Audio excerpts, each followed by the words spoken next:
ছাত্র আগামীকাল অর্থাৎ 18 তারিখ মঙ্গলবার তোমাদের ভূগোল পরীক্ষা রয়েছে। সেই ভূগোল পরীক্ষায় যে এমসিকিউ প্রশ্নগুলি আসার সম্ভাবনা সেগুলি তোমরা দেখে নাও।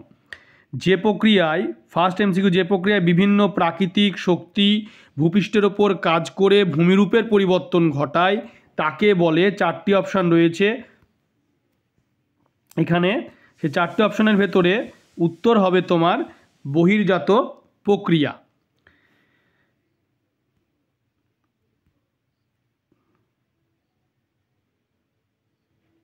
এরপরে 2 দাগে যে এমসিকিউটি রয়েছে, লবণযুক্ত শিলাস্তরের ওপর নদীর প্রধান ক্ষয় প্রক্রিয়াটি হলো, 4টি অপশান রয়েছে, উত্তর হবে দ্রবণ ক্ষয়। এরপরে 3 দাগে যে এমসিকিউটি রয়েছে, যে যন্ত্রের সাহায্যে বায়ুর আর্দ্রতা পরিমাপ করা হয়, 4টি অপশান রয়েছে, উত্তর হবে হাইগ্রোমিটার। এরপরে 4 দাগে রয়েছে এল নিনোর প্রভাব দেখা যায়, 4টি অপশান রয়েছে, উত্তর হবে প্রশান্ত মহাসাগরে। এরপরে 5 দাগে যে প্রশ্নটি রয়েছে সেটি হলো, পৃথিবী থেকে চাঁদের দূরত্ব যখন সবচেয়ে কম হয় তখন যে জোয়ার সৃষ্টি হয় তাকে বলে, 4টি অপশান রয়েছে, উত্তর হবে পেরিজি জোয়ার। 6 দাগে যে এমসিকিউটি রয়েছে সেটি হলো, ভারতের নবীনতম রাজ্যটি হলো, 4টি অপশান রয়েছে, উত্তর হবে তেলেঙ্গানা। 7 দাগে রয়েছে উত্তর পশ্চিম ভারতে গ্রীষ্মকালে যে ধূলিঝড় দেখা যায় তাকে বলে, 4টি অপশান রয়েছে, উত্তর হবে আঁধি। 8 দাগে যেটি রয়েছে ভারতের সিলিকন ভ্যালি বলা হয়, 4টি অপশান রয়েছে, উত্তর হবে বেঙ্গালুরু। 9 দাগে রয়েছে ভারতের দীর্ঘতম জাতীয় সড়ক, উত্তর হবে 7 নম্বর জাতীয় সড়ক। 10 দাগে রয়েছে 15 ইঞ্চি 15 ইঞ্চি অক্ষাংশ দ্রাঘিমাগত বিস্তারে ভূমি বৈচিত্র্যসূচক মানচিত্রের সংখ্যাসূচক স্কেল হচ্ছে 1:50,000, এটা 1:50,000। 11 দাগে যে এমসিকিউটি রয়েছে, শুষ্ক অঞ্চলে গিরিখাতকে বলা হয়, 4টি অপশান রয়েছে, উত্তর হবে ক্যানিয়ন। 12 দাগে রয়েছে পাখির পায়ের মতো আকৃতি বদ্বীপ গঠিত হয়েছে, উত্তর হবে মিসিসিপি, মিসৌরি, মোহনায়। এরপরে 13 দাগে যে এমসিকিউটি রয়েছে, উল্কাপিণ্ড পড়ে ছাই হয় নিম্নলিখিত স্তরে, উত্তর হবে মেসোস্ফিয়ার। 14 দাগে রয়েছে শীতল লাব্রাডর স্রোত ও উষ্ণ উপসাগর স্রোত মিলিত হয়ে ঘন কুয়াশা বা ঝড়ঝঞ্ঝা সৃষ্টি করে যে উপকূল অঞ্চলে তা হলো নিউ ফাউন্ডল্যান্ড উপকূল। এরপরে 15 দাগে যে এমসিকিউটি রয়েছে সেটি হলো, যে মরাকোটালের সময় চন্দ্র সূর্য পৃথিবীর সাপেক্ষে নিম্নলিখিত কোণে অবস্থান করে, 4টি অপশান হচ্ছে, উত্তর হবে 90 ডিগ্রি। 16 দাগে রয়েছে নির্মিত বর্জ্য পদার্থটি জৈব অভঙ্গুর বর্জ্য, উত্তর হবে সবকটি প্রযোজ্য। এরপরে 17 দাগে রয়েছে যে বার্ষিক উষ্ণতার প্রসার সবচেয়ে কম থাকে, উত্তর হবে নিরক্ষীয় জলবায়ু অঞ্চলে। 18 দাগে রয়েছে যে উষ্ণ সমুদ্রস্রোত ও শীতল সমুদ্রস্রোত যে স্থানে মিলিত হয় তাকে বলে হিমপ্রাচীর। এরপরে 19 দাগে রয়েছে যে পৃথিবী ও চাঁদের মধ্যে দূরত্ব সর্বাধিক হলে তাকে বলে অ্যাপোজি। 20 দাগে রয়েছে যে ভারতের রাজ্য পুনর্গঠনের মূল ভিত্তি হলো, 4টি অপশান রয়েছে, উত্তর হবে ভাষা। 21 দাগে রয়েছে ভারতের বৃহত্তম বহুমুখী নদী পরিকল্পনা, 4টি অপশান রয়েছে, উত্তর হবে ভাকরা নাঙ্গাল। 22 দাগে রয়েছে 2011 খ্রিস্টাব্দে আদমশুমারি অনুসারে ভারতে মহানগরের সংখ্যা, উত্তর হবে 53টি। মিলিয়ন সিট ভূবৈচিত্র্যসূচক মানচিত্রের অক্ষাংশ দ্রাঘিমাগত বিস্তার, উত্তর হবে 4 ডিগ্রি ইন্টু 4 ডিগ্রি। 24 দাগে রয়েছে মরু সমপ্রায় ভূমিতে কঠিন শিলাগঠিত কিছু অনুচ্চ পাহাড় অবশিষ্টাংশ ভূমিরূপ হিসাবে থেকে যায়, এই উত্তরটি হবে ইনসেলবার্জ। 25 দাগে রয়েছে যে যানবাহনে কার্বন কণা নির্গমন রোধের জন্য ব্যবহার করা হয়, উত্তর হবে স্ক্যাবার।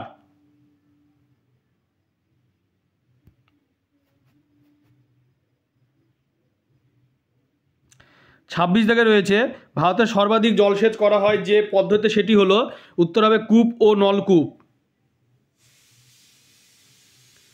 27 দাগে রয়েছে ভারতের পশ্চিমী ঝঞ্ঝা দেখা যায়, উত্তর হবে শীতকালে।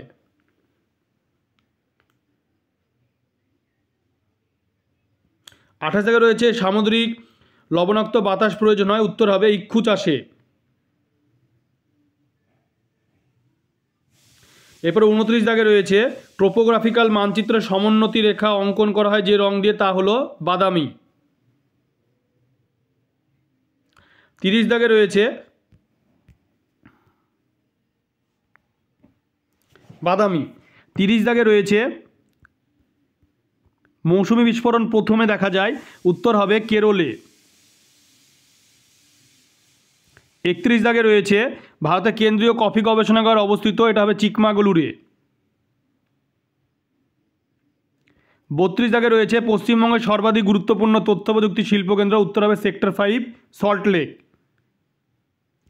33 দাগে রয়েছে মরুভূমিতে বায়ু দ্বারা বালুকণা উত্থিত এবং অপসারিত হয় যে প্রক্রিয়ার সাহায্যে তা হলো, উত্তর হবে অপসারণ। এরপরে 34 দাগে রয়েছে সমুদ্রপৃষ্ঠে বায়ুর গড় চাপ, এটা হবে 1014.2 মিলিবার।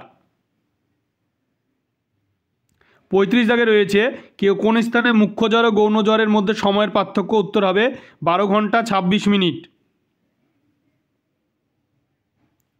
36 দাগে রয়েছে নিম্নলিখিতগুলির মধ্যে বিষাক্ত বর্জ্য, উত্তর হবে পারদ।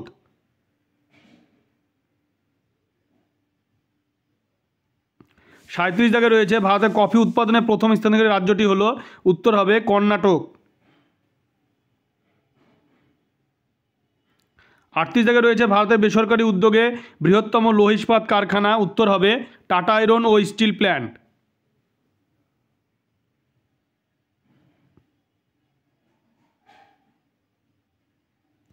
39 দাগে রয়েছে 74 M/7 মানচিত্রের সংখ্যাসূচক স্কেল, এটা হবে 1:50,000।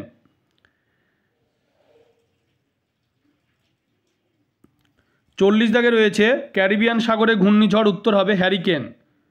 শৈবাল সাগর দেখা যায়, উত্তর হবে আটলান্টিক মহাসাগর। 42 দাগে রয়েছে ওজোন গহ্বরটি সৃষ্টির জন্য দায়ী গ্যাস, উত্তর হবে ফ্রেয়ন। 43 দাগে রয়েছে বল উইভিল পোকার আক্রমণ ঘটে, উত্তর হবে কার্পাস। 44 দাগে রয়েছে নদীর গতিবেগ দ্বিগুণ বেড়ে গেলে তার বহন ক্ষমতা বাড়ে 64 গুণ। একটি সাময়িক বায়ুর উদাহরণ, উত্তর হবে মৌসুমী বায়ু। যে প্রক্রিয়ায় ক্ষয় বহন সঞ্চয়ের মধ্যে দিয়ে ভূমিরূপের সামঞ্জস্য তোলে, উত্তর হবে পর্যায়ন। 47 দাগে রয়েছে পর্বতের ঢাল বেয়ে নেমে আসা শীতল বায়ুকে বলে ক্যাটাবেটিক বায়ু। 48 দাগে রয়েছে একটি পরিবেশ বান্ধব বর্জ্য, উত্তর হবে চট। রেটুন পদ্ধতি দেখা যায়, উত্তর হবে আখ চাষে। 50 দাগে রয়েছে বরদইছিলা ঝড় দেখা যায়, উত্তর হবে অসম। অবরোহণ আরোহণ প্রক্রিয়ায় সম্মিলিত ফল, উত্তর হবে পর্যায়ন। 52 দাগে রয়েছে পৃথিবীর অ্যালবেডোর পরিমাণ 34% 53 দাগে রয়েছে চাঁদ পৃথিবী সূর্য যখনই একই সরলরেখায় অবস্থান করে তখন তাকে বলে, উত্তর হবে সিজিগি। তেজস্ক্রিয় বর্জ্যের প্রধান উৎসস্থল, উত্তর হবে পারমাণবিক বিদ্যুৎ কেন্দ্র। ভারতে যে সংস্থা ভূবৈচিত্র্যসূচক মানচিত্রে প্রকাশ করে তার নাম হলো SOI। এরপর রয়েছে মহাসমুদ্রের কোন স্থানটি মৎস্য আহরণের জন্য অতি বিখ্যাত, উত্তর হবে মগ্নচড়া অঞ্চল। 56 দাগে রয়েছে উচ্চগঙ্গা সমভূমি নবীন পলিমাটি গঠিত অঞ্চলকে বলে খাদার। ভারতের বৃহত্তম প্রহ্লাদ, উত্তর হবে ভেম্বানাদ। এরপরে রয়েছে 58 দাগে যে প্রক্রিয়ার মাধ্যমে ভূপৃষ্ঠের নিচু স্থান ভরাটে উঁচু হয় তাকে বলা হয় আরোহণ। বায়ুতে উপস্থিত জীবাণু জৈব পদার্থের বিশ্লেষণ ঘটালে তাকে বলে কম্পোস্টিং। এরপরে রয়েছে 60 দাগে মরু অঞ্চলে কম দৈর্ঘ্যের শুষ্ক নদীখাতকে বলে ওয়াদি। ভারতের রাজ্য পুনর্গঠন কমিশন স্থাপিত হয় 1953 সালে। এরপরে রয়েছে 62 দাগে মৌসুমী বায়ু হলো একটি সাময়িক বায়ু। সমুদ্রস্রোত সৃষ্টিতে সবচেয়ে বেশি প্রভাব বিস্তার করে নিয়ত বায়ু। পৃথিবী ও চাঁদের মধ্যে দূরত্ব সর্বাধিক হলে তাকে বলে পেরিজি। দক্ষিণ ভারতের সর্বোচ্চ শৃঙ্গের নাম হলো আনাইমুদি। এরপরে রয়েছে 66 দাগে সমুদ্রস্রোত সৃষ্টির কারণ, এটি হবে নিয়ত বায়ুপ্রবাহ। আরোহণের ফলে সৃষ্ট ভূমির এটি হবে বদ্বীপ। মহাদেশীয় হিমবাহের মধ্যে বরফযুক্ত পর্বতশৃঙ্গকে বলে নুনাটাক্স। বায়ুতে ভাসমান ধূলিকণা ছায়াভস্মকে বলে অ্যারোসল। এরপরে রয়েছে ভারতের বৃহত্তম মোটরগাড়ি নির্মাণ কেন্দ্র, এটা হবে গুরগাঁও। তোমরা ভিডিওটি বেশি করে শেয়ার করবে, চ্যানেলটিকে অবশ্যই সাবস্ক্রাইব পাশে থাকা বেল আইকনে তোমরা প্রেস করবে যাতে পরবর্তী ভিডিওর নোটিফিকেশান তোমাদের কাছে পৌঁছে যায়।